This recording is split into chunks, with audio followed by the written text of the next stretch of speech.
Bajaj finance यार एक ऐसी कंपनी है जो एकदम स्मॉल कैप थी और अब इतनी बढ़ गई है, इतनी बढ़ गई है, इतने लोगों को उसने करोड़पति बना दिया है दैट अब it has become one of the best NBFCs in the country. आज ना आपको ऐसी कंपनीज बताने वाला हूँ जो कंपनीज पहले स्मॉल कैप थी, अब मिड कैप हुई और ये कंपनीज प्रॉफिटेबल है, इनका डेट इक्विटी बहुत ज्यादा कम है और फ्यूचर ग्रोथ प्रोस्पेक्ट तो क्रेजी है।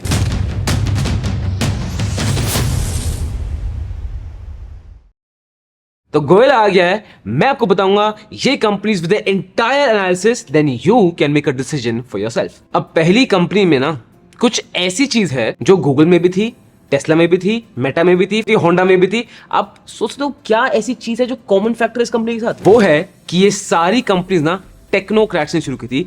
टेक्नोक्रेट्स वो लोग होते हैं जिनको उस प्रोडक्ट की डीप साइंस और नॉलेज होती है। उसी तरह ये कंपनी भी एक टेक्नोक्रेट ने शुरू किया। ये कंपनी 2003 में शुरू हुई थी तो 2023 हो गया, सिर्फ 20 साल एग्जिस्टेंस के। This company is one of the few global organisations focused on developing indigenous technologies. ये कंपनी स्पेशलिटी केमिकल्स बनाती है। ये company unique, innovative, sustainable, cost effective manufacturing process करती है। ये कंपनी है clean science and tech. And because ये company technocrat से शुरू की ना, ये कंपनी का बहुत हैवी फोकस क्या है? R&D। इनकी manufacturing facilities state of the art है, इनकी टेक्नोलॉजी लीडरशिप है, एम्प्लॉय एंगेजमेंट बहुत ज्यादा है, इनका ESG corporate governance is fantastic, जो लॉन्ग टर्म में इस कंपनी को बहुत स्ट्रॉन्ग बेट बनाती है। अब बिजनेस साइड में बात कर लेते हैं। बिजनेस साइड में ये हो रहा है कि बिकॉज ऑफ इन्फ्लेशन हर जगह कॉस्ट बढ़ रही है, स्पेशलिटी केमिकल्स की जो कंपनीज है ना उनके मार्जिन कम हो रहे हैं। बट यहां पे सर उल्टा हो रहा है, क्लीन साइंस टेक में इनके मार्जिन बढ़ गए हैं। जैसा आपको दिख रहा है इनकी रॉ मटेरियल प्राइसिंग कम आ गई है, इनके मार्जिन बढ़ गए हैं। और इसका बताऊं बहुत सिंपल रीजन क्या है? Because they are using the state of the art technology, cost effective manufacturing processes. और बस इतना ही नहीं है, इस कंपनी जो प्रोडक्ट्स है ना अपनी कैटेगरीज में लीडर्स हैं। ये स्पेशलिटी केमिकल्स बनाते हैं, APIs बनाते हैं, इनका अच्छा खासा यूज केस होता है। अब ये इनके प्रोडक्ट्स एक बार स्क्रीन पे देखो, कितनी जगह आपको world number 1, world number 2, world number 1, world number 2, world number 1 मिल जाएगा। और ये कंपनी अगेन माइंड यू सिर्फ 20 साल पहले शुरू हुई थी। अब ये तो देखो यार पास्ट की बात है, बट हम इन्वेस्ट करें फॉर द फ्यूचर, तो क्या फ्यूचर में भी ये कंपनी इतनी ही स्ट्रांग है? जैसे इनका देखते हो, सबसे पहले आता है कैपिटल एक्सपेंडिचर। कैपिटल एक्सपेंडिचर वो होता है बेसिकली एक कंपनी कितना सारा पैसा अपने बिजनेस में डालना चाह रही है टू इंक्रीज इट्स बिजनेस। तो जितना ज्यादा कैपिटल एक्सपेंडिचर हो ना, हम इन्वेस्टर्स के लिए बहुत अच्छा होता है। व्हाई? बिकॉज लॉन्ग टर्म उनका रेवेन्यू अगर सब अच्छा चलता रहा, प्लान सब चलता रहा, तो डेफिनेटली बढ़ेगा। अब ये कंपनी सिर्फ फर्स्ट 9 मंथ्स इस साल के फाइनेंशियल 2023 के लिए 105 करोड़ पैसे डालने वाली है और ये डालेंगे नए यूनिट्स खोलने में, विच ऑफ कोर्स इनका रेवेन्यू तो बढ़ाएगा ही बढ़ाएगा यार, जब इतनी जगह लीडर है। अब R&D की बात करें, 10 न्यू प्रोडक्ट्स ये बना रहे हैं और ये सारे प्रोडक्ट्स लॉन्च होना शुरू होंगे फ्रॉम दिसंबर 2023 टू मार्च 2024, जिसके से इनका रेवेन्यू तो बढ़ेगा ही बढ़ेगा, एफिशिएंसी बढ़ेगी, मार्जिन बढ़ेंगे और हम इन्वेस्टर्स की फाइनली से प्यास बुझ सकती है। अब आते हैं फाइनेंशियल्स में। इनका market capital is around 15,000 crore, mid cap company है। Sales growth for the past 3 years is 20.30, it's good. Profit growth for the past 3 years is 32.7, it's good. Operating profit margin is fantastic, it is 41.3%. ROE is 34.9%, ROCE is 46.0%, debt equity 0। भाई साहब 0 date है इस company में, इसके financials are off the roof, but share price disappointing है। As you can see here, अगर आप short term investing सोच रहे हो तो देखो यार ये तो कंप्लीट डाउन ट्रेंड में ही है, तो तब सेंस बनता है जब इसका ट्रेंड रिवर्सल हो थोड़ा। और अगर लॉन्ग टर्म देखूंगा तो एक मेजर रेजिस्टेंस है इसमें, तो होपफुली इफ इट ब्रेक्स तो technically there will be more sound of investment to buy. But long term अगर फंडामेंटली देखो ना, ये कंपनी बहुत स्ट्रांग है। अब सेकंड कंपनी वो कंपनी है जो अलग ही लेवल पे क्लेम कर रही है यार। ये कंपनी बनाती है ingredients for home care products, for personal care products, जैसे कि skin care products, cosmetics, shampoos, lotion, detergent, ये सब बनाती है।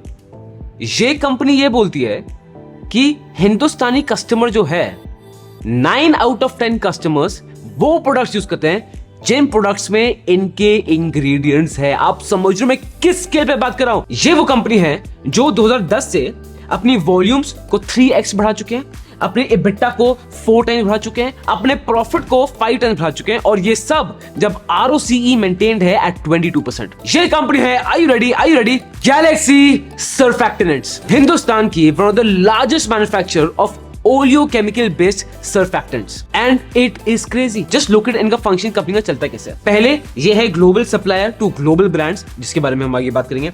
उसके बाद कंज्यूमर टू केमिस्ट्री, कि एग्जैक्टली कस्टमर को क्या चाहिए to make the product as close to what he wants. उसके बाद मल्टीपल प्रोडक्ट्स अक्रॉस कैटेगरीज, भर भर के प्रोडक्ट्स हैं, उनके बारे में भी मैं बात करूंगा।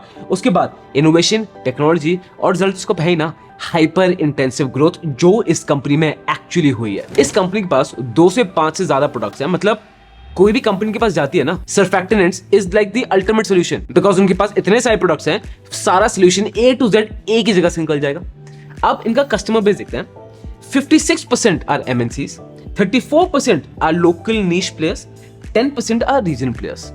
Look at the list, Unilever, Dabur, Himalaya, Emami, L'Oreal, Colgate, P&G, you name the biggest companies, they have it। और यही है बहुत बड़ा एडवांटेज गैलेक्सी सर्फैक्टेंट्स का, बिकॉज इनके कस्टमर लॉयल्टी ऑलरेडी बहुत ज्यादा है, मोड्स ऑलरेडी बहुत हाई हैं। और इसका ना आपको ये फैक्टर्स में और मजा आएगा, इनके 56% रेवेन्यू MNC से आ रहा है। अब MNC ना बहुत ज्यादा चेक्स करती है before making sure to get a ingredient partner. MNC सिर्फ आपकी प्रोडक्ट क्वालिटी नहीं देखेगी, वो देखिए आपकी financial position, past performance of the company, past history of the company, past relationships of the company, वो देखेगी आपकी R&D। एक MNC हर एक चीज देखी तब भी जाके तब बड़ा कॉन्ट्रैक्ट मिलेगा। तो you can automatically imagine how strong this company is. 56% business सिर्फ MNC देती है। बट अगेन हम इन्वेस्टर्स हैं, हमें फ्यूचर से मतलब है, क्या फ्यूचर में कंपनी और अच्छा परफॉर्म करेगी? इसका एक बहुत मेजर चीज जो देखने की होती है ना, कैपेक्स तो मैंने आपको बताया था, एक और होती है R&D, रिसर्च एंड डेवलपमेंट। क्या ये कंपनी भूखी है ये और R&D करी जा रहे हैं टू क्रिएट न्यू प्रोडक्ट्स? और गैलेक्सी सर्फैक्टेंट्स के केस में इसका आंसर है एकदम हाँ। इनके R&D टीम में they have employees who are doctorates, who are chemist, who are engineers. As a matter of fact Marcellus investment, वही अपने सौरभ मुखर्जी सर की PMS, मार्सलेस ने भी सर्च किया और ये देखा है कि जो उनके R&D फंक्शन है ना, they are by IITians, they are some of the best graduates from the best colleges in the world. So much so इनका प्रोडक्ट पोर्टफोलियो 2009 में था 109 प्रोडक्ट्स, और आज 2023 में आपको पता है कितने प्रोडक्ट्स हैं? From 109 they have come to 216 products. और कैपिटल एक्सपेंडिचर भर भर के कर रहे हैं। फाइनेंशियल 2023 मतलब इस साल के पहले 9 महीने में 120 करोड़ इन्वेस्ट हो रहे हैं और होते रहेंगे जब तक वो टाइम खत्म नहीं होता। एंड 2024 में ये 150 करोड़ और डाल रहे हैं यार। अब बताओ, अब इनकी सीधा फाइनेंशियल देख रहा हूं मैं आपको। मार्केट कैप 8,798 करोड़, कम है इसलिए मिड कैप कैटेगरी में आ रहा है। Sales growth for the past 3 years is 10.10%. Profit growth for the past 3 years is 11.20%. Operating profit margin 12.80, ROE is 18.30, ROCE is 19.20 and debt equity is only 0.27। मतलब company तो ऐसी आपको लिस्ट करके मैं बताऊंगा जहां पे डेट ज्यादा है ही नहीं। ये है कंपनी का ग्राफ। लॉन्ग टर्म आप देख सकते हो, अच्छा हेल्दी एक सपोर्ट लाइन मेंटेन करके रखी है, और शॉर्ट टर्म में अगर आप देखोगे तो ये अभी सपोर्ट के पास थोड़ा सा ऊपर ही है। तो चांसेस बहुत ज्यादा हैं that this company will do better in the short future. But long term के तो देखो फंडामेंटल स्ट्रॉन्ग है। But please understand this, Goyla आपको यहाँ टिप्स नहीं दे रहा है ना, मैं आपको बोल रहा हूँ इसमें इन्वेस्ट करो उसमें इन्वेस्ट करो। मेरा काम क्या है, आपका काम इजी करना और आपको रिसर्च चेक करना, so that you can make the right decision for yourself, खुद स्टडी करके।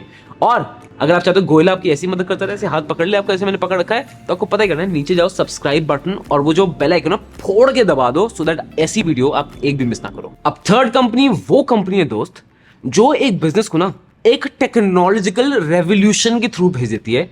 ये पूरे टेक्नोलॉजिकल इनसाइट्स देती है from the business manufacturing towards customers to its basis points. ये कंपनी एक बिजनेस को पूरा डिजिटल अम्ब्रेला दे देती है टू सक्सीड इवन मोर, और ये कंपनी है हैप्पीएस्ट माइंड्स। आई नो आपने इस कंपनी के बारे में बहुत सुना था, बट एक बार का एक बिजनेस मॉडल देखो सर, वन स्टॉप सोल्यूशन है for any companies digital transformation needs. और ये सब एनालिटिक्स, ये सब services are essential to survive in today's business. अब इनका सबसे इंटरेस्टिंग पार्ट मुझे ये मिला कि ये कस्टमर्स इनसे बहुत ज्यादा अटैच्ड है, और मैं आपको बता रहा हूं क्यों।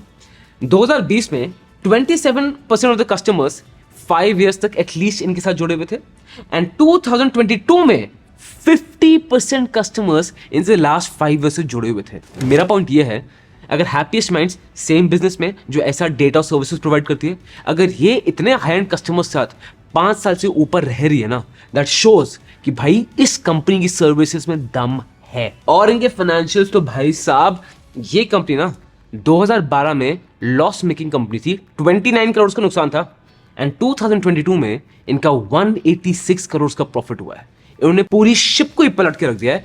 और अभी तो आप स्टडी की वेट करो, यू विल सी कि ये शायद आगे बढ़ते ही जाए, रुके ही ना। यहाँ पे आप देखेंगे इनका रेवेन्यू हैज इंक्रीज बाय 25%।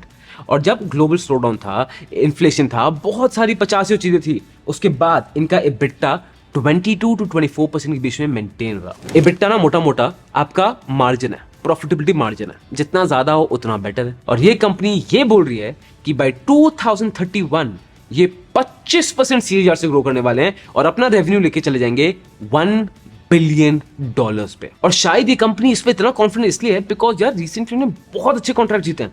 अभी इन्होंने पूरा प्रोजेक्ट जीता है अमेरिका में लार्जेस्ट बॉटलर्स का, जो बेवरेज ब्रांड के लिए काम करते हैं। उसके बाद एक और यूएस की लीडिंग लॉ फर्म जो लेबर एम्प्लॉयमेंट काम करती है, उनका कॉन्ट्रैक्ट जीत लिया है। उसके बाद एक लार्ज कंसल्टेंसी फर्म यूएस में दोबारा कॉन्ट्रैक्ट लिया है। फिर एक major telecom partner Middle East में, उसका प्रोजेक्ट भी जीत लिया है। उसके बाद एक मल्टीनेशनल BPO का जो यूरोप में है, उसका प्रोजेक्ट भी जीत लिया है। अब बात करते हैं फाइनेंशियल्स की। Market capital 11,858 crore, again in the mid cap category. Sales growth for the past 3 years is 20.50%. It's good. Profit growth for the past 3 years is 76.40%. कितना? 76.40%. It is ridiculously good. Operating profit margin 24.60. ROE is 30.60. ROCE is 31.20. And debt equity is 0.53. अब आपको होता है Goyla prefers companies जिनका debt equity 0.5 से कम हो, but 0.53 बहुत close है। I would let go. ये रहा पूरा ग्राफ। हाँ, स्टॉक बुरी तरह पिट ही रहा है और कुछ नहीं हो रहा है, स्टॉक का पिट ही रहा है। बट लॉन्ग टर्म ना fundamentals of the company he show करते हैं। अब फोर्थ कंपनी, ये कंपनी हेल्थ केयर सेक्टर में है, खुद के हॉस्पिटल्स हैं इंडिया में, one of the leading organisations है। इनके हॉस्पिटल्स हैं तेलंगाना में, आंध्र प्रदेश में, महाराष्ट्र में। इनका मेन जो यूएसपी है ना दोस्त, ये देते हैं best quality services at extremely affordable prices. अगर आप गोयला के व्यूअर तो आपको पता है मैं किस कंपनी की बात कर रहा हूं। मैं बात कर रहा हूं Krishna institute of medical sciences, KIMS. सबसे पहली तो इस कंपनी की एक्सपेंशन की बात करते हैं। ये कंपनी ने सनशाइन हॉस्पिटल्स को एक्वायर कर लिया। सनशाइन हॉस्पिटल्स ना ऑलरेडी ऑर्थोपेडिक में ईस्ट एशिया में द बेस्ट था, तो उस कंपनी को एक्वायर कर लिया है, तो किम्स ऑर्थोपेडिक में अलग लेवल पे पहुंच जाएगा। और already KIMS cardio, neuro, renal care, heart, lung transplants में ऑलरेडी ए लीडर। आप सोचते हो किस लेवल पे जा रहा है। और सेकंड चीज जो उनका मेन है ना, अफोर्डेबल प्राइसिंग है। मतलब सी इनका जो मेन बिजनेस है साउथ इंडिया में ज्यादा है, और वहां पे भी ये टायर 1 और टायर 2-3 सिटीज में।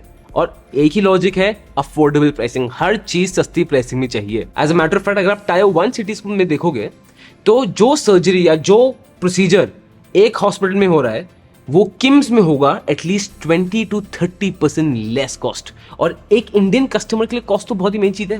Now just imagine this. अब यू माइट थिंक ये तो सस्ता हॉस्पिटल है तो उसमें तो ज्यादा प्रॉफिटेबिलिटी होगी नहीं, बट फैक्चुअली ये सही नहीं है।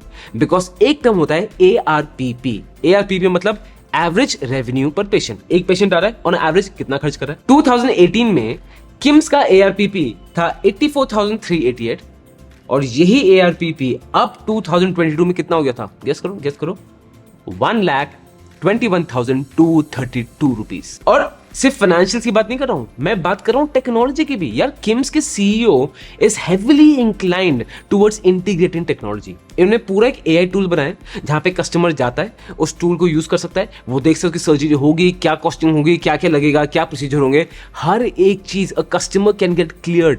आप सोचो एक डॉक्टर का, एक मेडिकल स्टाफ जो हॉस्पिटल में है, उनका कितना ज्यादा टाइम बच सकता है और कस्टमर के लिए कितना बेटर है। ईज है, कंफर्ट में उसको मिल रहा है और अपने हिसाब से ही can ask whatever he wants to the AI platform.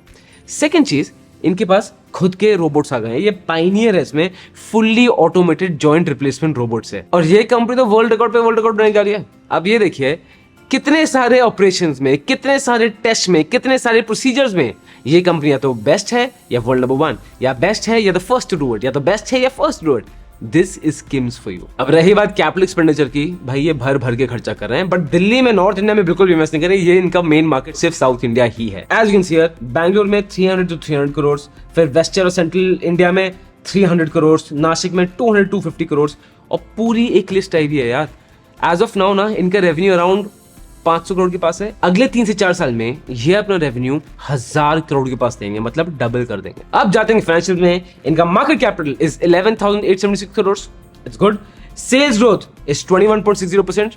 It's decent. Profit growth is 108%. 108%. This is kings for you. Operating profit margin is 27.08%. ROE is 29.7. ROCE is 34.1 and debt equity is only 0.3. ये है किम्स का graph, आप देख सकते हो बहुत strong support में है और लॉन्ग टर्म में अपवर्ड मूवमेंट में ही है. अब if you are interested in Tata Power stock specifically, because बहुत लोग होते हैं, तो ये रही वीडियो. और आप चाहते हो गोला मुझे ये वाले नहीं, मुझे बताओ मोनोपोली कंपनी जो बेयर मार्केट में बहुत फ्रूटफुल हो सकती हैं, तो ये रही वीडियो.